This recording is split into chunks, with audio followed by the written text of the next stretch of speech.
Hello बच्चों, मैं Amit Kumar Jha, chemistry faculty. आज आप लोग को स्ट्रेंथ ऑफ सॉल्यूशन का ही एक पार्ट होता है, पीपीएम, पार्ट पर मिलियन। इसको हम लोग समझने का प्रयास करते हैं। ये होता क्या है? तो पीपीएम को डिफाइन किया जाता है कि number of parts of solute present in 10 to the power 6 part of solution, क्योंकि 10 टू द पावर 6 को मिलियन बोलते हैं ना, इसलिए number of parts of solute present in 10 to the power 6 part of solution. जैसे मान लीजिए कि 10 to the power 6 gram aqueous solution urea का है। कितना? 10 to the power 6 gram aqueous solution urea का है। उसमें 50 ग्राम 50 ग्राम यूरिया घुला हुआ है। तो पूछेगा पीपीएम क्या होगा? आप कहिएगा 50, क्योंकि 10 to the power 6 gram solution में जितना ग्राम सॉल्यूट घुला होगा वही तो हमारा पीपीएम होगा। इसीलिए 10 to the power 6 gram aqueous solution urea में urea as a solute 50 gram घुला हुआ है यहाँ, इसीलिए 50 जो हो गया उसका पीपीएम का वैल्यू हो गया, है ना। अब होता क्या है कि नंबर ऑफ पीपीएम निकालने का फॉर्मूला आप बनाएंगे अमाउंट ऑफ सॉल्यूट बटा amount of solution into 10 to the power 6। तो एक क्वेश्चन मैंने बनाया, दे रहा हूं आप लोगों को कि 500 ग्राम का एक टूथपेस्ट का सैंपल है। कितना? 500 ग्राम का एक टूथपेस्ट का सैंपल है, जिसमें as a solute 0.2 gram fluoride है। 500 ग्राम का एक टूथपेस्ट का सैंपल है, तो ये जिसमें 0.2 ग्राम फ्लोराइड है एज ए सॉल्यूट। तो पूछ रहा है कि नंबर ऑफ पीपीएम बताइए। तो आराम से हम बता देंगे कैसे। तो नंबर ऑफ पीपीएम होगा मास ऑफ फ्लोराइड, क्योंकि सॉल्यूट है, बटा मास ऑफ टूथपेस्ट, इसको सॉल्यूशन मान लेंगे, इनटू 10 टू द पावर 6। तो आपका मास ऑफ फ्लोराइड 0.2 ग्राम है, टोटल मास आपका टूथपेस्ट का एज ए सॉल्यूशन 500 ग्राम है, इंटू 10 टू द पावर 6। तो इसको जब आप कैलकुलेट करेंगे तो 400 आएगा। इसका मतलब ये 400 पीपीएम इसकी वैल्यू आ गई। वैसे एक और चीज कहा जाता है कि milligram of solute, number of milligram of solute पर केजी ऑफ सॉल्यूशन में, उसको भी आप पीपीएम ले सकते हैं। Number of milligram of solute in पर केजी ऑफ सॉल्यूशन, उसको भी पीपीएम ले सकते हैं। बात वही होगी, कोई अंतर नहीं है। तो हम अब ऐसा करेंगे कि इस पीपीएम का एप्लीकेशन है हार्डनेस ऑफ वाटर को फाइंड करने में, degree of hardness of water. तो अब हम degree of hardness of water के बारे में कुछ चीज़ आपको बताएंगे, और उसके बाद उस पर हम इस पीपीएम का एप्लीकेशन आपको समझाएंगे। ठीक है?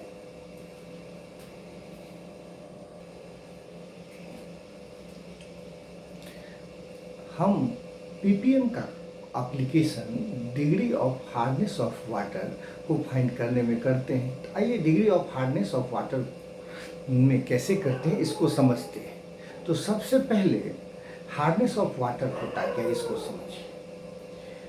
ये जो रेन वाटर होता है ना, वो प्योर फॉर्म होता है वाटर का, प्योर फॉर्म। लेकिन जब वो अर्थ सरफेस पे आता है तो उसमें बहुत सारे सॉल्ट जो हैं वो मिक्सअप हो जाते हैं। तो कुछ स्पेसिफिक सॉल्ट हैं जिसके चलते उसमें ये प्रॉपर्टी आ जाती है कि वो सोप के साथ लेदर प्रोड्यूस नहीं कर पाते हैं, झाग प्रोड्यूस नहीं कर पाते हैं, इसीलिए हम उसको हार्ड वाटर कहते हैं। तो ये जो सॉल्ट हैं वो हैं सामान्यतया कैल्शियम और मैग्नीशियम के क्लोराइड, सल्फेट और बाइकार्बोनेट। जिसमें कैल्शियम और मैग्नीशियम के बाइकार्बोनेट्स अगर होंगे तो ये टेम्परेरी हार्डनेस होता है, और कैल्शियम मैग्नीशियम के क्लोराइड और सल्फेट होंगे तो वो परमानेंट हार्डनेस होगा। ठीक है?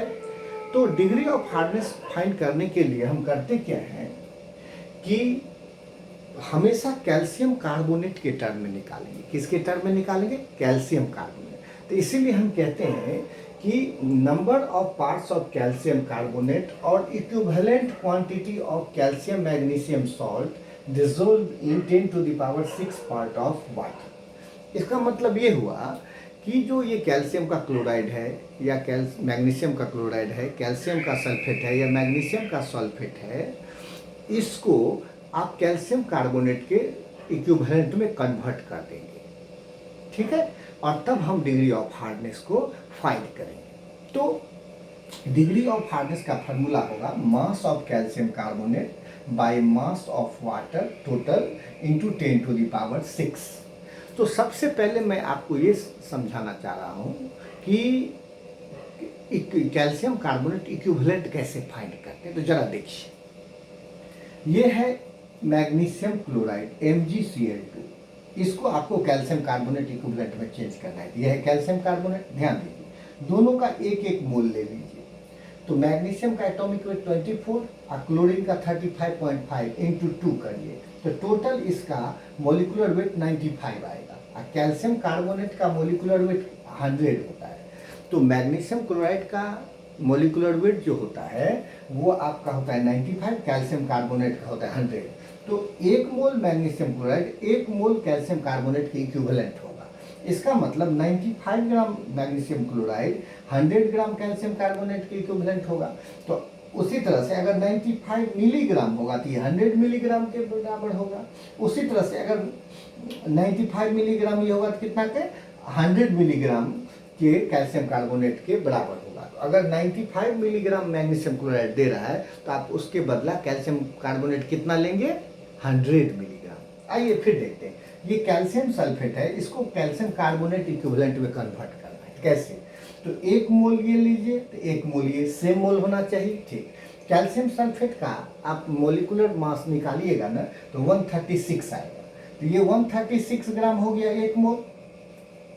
और ये जो कैल्शियम कार्बोनेट होता है उसका मोलिकुलर वेट 100 होता है, तो 100 ग्राम, तो 1 मोल कैल्शियम सल्फेट 136 ग्राम और 1 मोल कैल्शियम कार्बोनेट 100 ग्राम। इसका मतलब कि 136 ग्राम कैल्शियम सल्फेट अगर डिसॉल्व है तो वो कितने की इक्विवेलेंट होंगे, 100 ग्राम कैल्शियम कार्बोनेट के बराबर। तो इसीलिए अगर 136 मिलीग्राम होता तो ये 100 मिलीग्राम होता। उसी तरह से अगर 1.36 मिलीग्राम है तो ये 100 से दोनों साइड डिवाइड कर दीजिए, तो 1.36 मिलीग्राम है तो ये 1 मिलीग्राम के इक्विवेलेंट हो गया। आइए जैसे कैल्शियम कार्बोनेट के बारे में समझते हैं। तो ये कैल्शियम क्लोराइड के बारे में, तो ये कैल्शियम क्लोराइड है जिसको हम कैल्शियम कार्बोनेट इक्विवेलेंट में कन्वर्ट करना है। तो कितना लेंगे, 1 मोल, तो 1 mole calcium chloride 1 mole calcium carbonate. तो कैल्शियम क्लोराइड का आप जोड़ के देखिए मॉलिक्यूलर वेट आएगा 111। इसका मतलब 1 मोल कैल्शियम क्लोराइड 111 ग्राम हुआ और 1 मोल कैल्शियम कार्बोनेट 100 ग्राम हुआ। इसका मतलब अगर 111 ग्राम 111 ग्राम कैल्शियम क्लोराइड डिसॉल्व है तो वो कितना ग्राम कैल्शियम कार्बोनेट के बराबर माना जाएगा, 100 ग्राम। उसी तरह से अगर 111 मिलीग्राम कैल्शियम क्लोराइड लेंगे तो वो 100 मिलीग्राम कैल्शियम कार्बोनेट के बराबर होगा। अगर 100 से डिवाइड करके देख लीजिए, तो अगर ये 1.11 मिलीग्राम लेंगे तो कैल्शियम कार्बोनेट कितना होगा, 1 मिलीग्राम। तो इसी तरीके से हम कैल्शियम कार्बोनेट इक्विवेलेंट फाइंड कर सकते हैं, है ना। और फिर हम इसको न्यूमेरिकल के फॉर्म में इसको बना सकते हैं, ठीक है। आइए देखते हैं।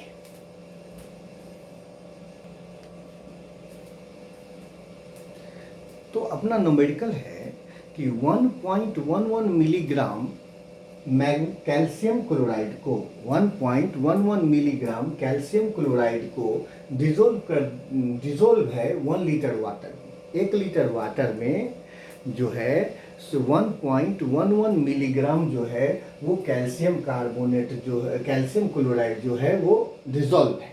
तो आपको डिग्री ऑफ हार्डनेस पता करना है। तो सबसे पहला काम क्या है कि कैल्शियम क्लोराइड को कैल्शियम कार्बोनेट के इक्विवेलेंट के टर्म में कन्वर्ट करना है ना। तो देखिए कैल्शियम क्लोराइड, ये कैल्शियम कार्बोनेट, अगर ये 1 मोल लेते हैं तो इसका मोलिकुलर वेट 111 होता है, तो ये 111 ग्राम हो जाएगा। और ये कैल्शियम कार्बोनेट का मोलिकुलर वेट 100 होता है, तो ये 100 ग्राम। इसका मतलब 111 ग्राम कैल्शियम क्लोराइड इक्विवेलेंट होता है 100 ग्राम कैल्शियम कार्बोनेट का। उसी तरह से अगर ये 111 मिलीग्राम लेंगे तो ये 100 मिलीग्राम के बराबर। उसी तरह से अगर 100 से दोनों तरफ डिवाइड कर दीजिए तो इधर होगा 1.11 मिलीग्राम, अगर कर दें तो ये हो जाएगा 1 मिलीग्राम। इसका मतलब अगर 1.11 मिलीग्राम कैल्शियम क्लोराइड लेते हैं तो ये 1 मिलीग्राम कैल्शियम कार्बोनेट के बराबर होता है। अब 1 मिलीग्राम मतलब 10 टू द पावर -3 ग्राम। इसका मतलब ये हो गया कि 10 to the power -3 gram calcium carbonate जो है एज ए इक्विवेलेंट 1 लीटर पानी में है। और 1 लीटर पानी का मास हम 1 केजी मान लेंगे जो 1000 ग्राम। तो इसीलिए डिग्री ऑफ हार्डनेस बराबर मास ऑफ कैल्शियम कार्बोनेट बटा mass of water into 10 to the power 6।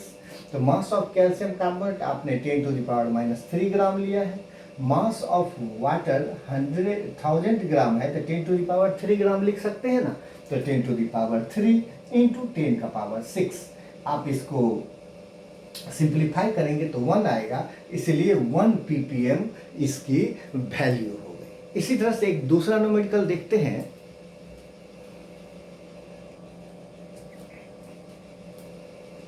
ये जो हमारा दूसरा न्यूमेरिकल है ये है कि ½ लीटर हमने पानी लिया, hard water 0.5 litre hard water लिए, जिसमें 1.11 मिलीग्राम कैल्शियम क्लोराइड है और 1.36 मिलीग्राम कैल्शियम सल्फेट है।